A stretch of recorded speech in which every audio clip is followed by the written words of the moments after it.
राधे राधे दोस्तों, स्वागत है आपका मेरे YouTube चैनल में।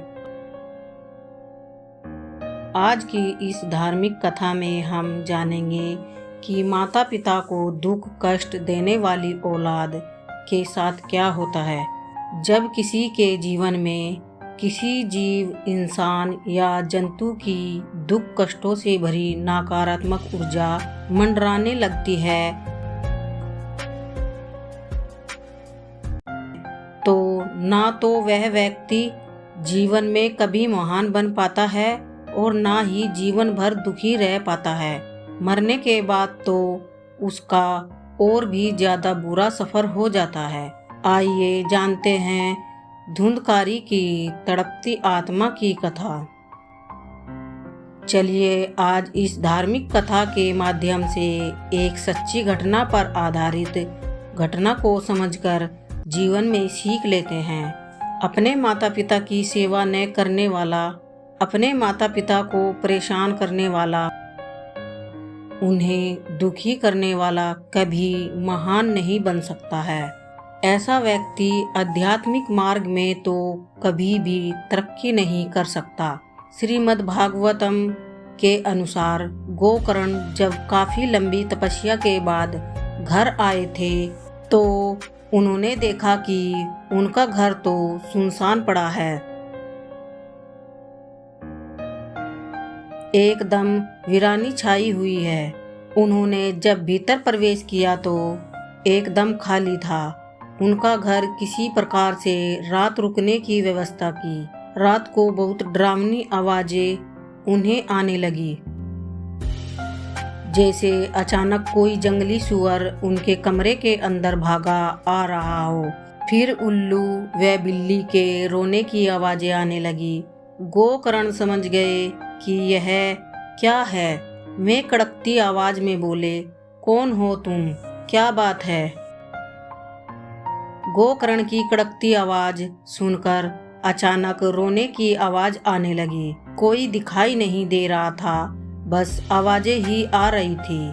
तभी वो रोती हुई मनुष्य की आवाज बोली, भाई मैं धुंधकारी हूँ, मैं आपका भाई धुंधकारी।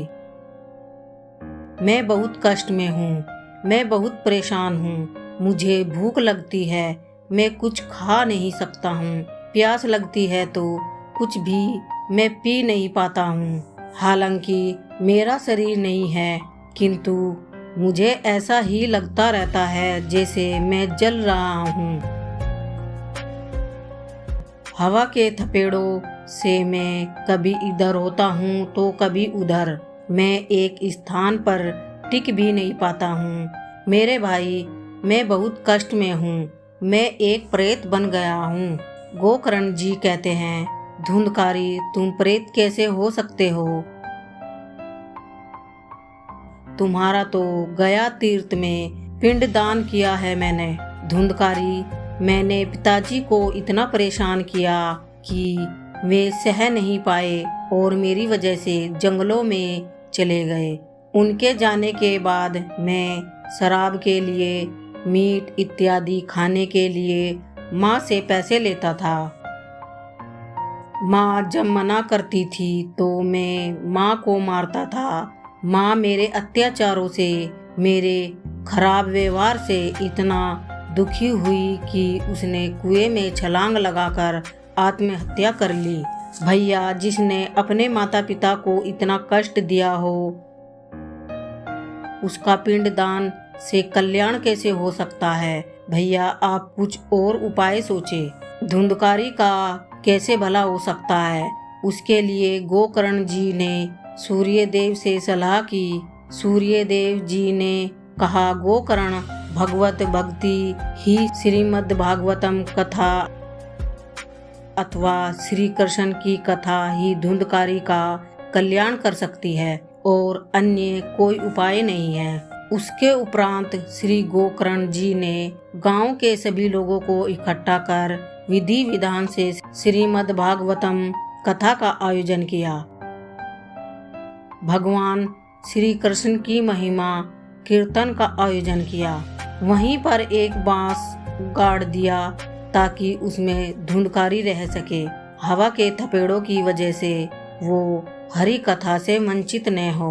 इस तरह श्री कृष्ण महिमा श्रवण करके श्रीमद् भागवतम की कथा सुनकर धुंधकारी का कल्याण हुआ। श्रीमद् भागवतम गीता का मन से रसपान, अन्यथा उसने तो जीवन में इतने पाप किए थे कि उनसे मुक्त होना उसके लिए असंभव था। क्योंकि जिन माता पिता ने हमें जन्म दिया है, जिन माता पिता ने इतने कष्टों के साथ हमें पाला पोसा है, पढ़ाया लिखाया बड़ा किया है, जिन माता पिता ने हमारे सुख के लिए अपने सुखों को छोड़ा है, उन माता पिता की अगर कोई सेवा न करे, उन माता पिता को कोई कष्ट दे अथवा परेशान करे तो भगवान कैसे सहन करेंगे। स्वयं विचार करें। हर माता पिता को अपनी औलादों से यही उम्मीद रहती है कि वो उनके बुढ़ापे का सहारा बनेंगे, हमारे बाद उनके वंश को आगे बढ़ाएंगे, पूर्वजों की धरोहर हमारे दिए हुए संस्कारों और परंपराओं को पीढ़ी दर पीढ़ी समेट कर रखेंगे। लेकिन बहुत से बच्चे गलत संगत में पड़कर अपने संस्कारों, मर्यादित क्रियाकलापों को ताव पर रखकर ऐसे कर्म कांड करने लगते हैं जिससे माता पिता बहुत दुखी होते हैं। सेवा करना तो दूर, बात भी नहीं सुनते और बदजुबानी भी करते हैं। तो सोच लो ऐसे लोगों के साथ क्या होता है। आपके पास अब भी वक्त है। अपनी गलतियों को पश्चाताप करने के लिए अपनी गलतियों को सुधारो। माता पिता की सेवा में खुद को पूर्ण समर्पित करो। रोज भगवत गीता का पाठ करो, सत्संग सुनो। इससे आपके अंदर की अच्छी प्रवृत्तियां सक्रिय होगी, आपके अंदर की बुराइयों का नाश होना शुरू होगा। मन सकारात्मक विचारों और अध्यात्म ज्ञान से भरने लगेगा। रोज सुबह शाम ईश्वर का चिंतन करो, आपका कल्याण होगा।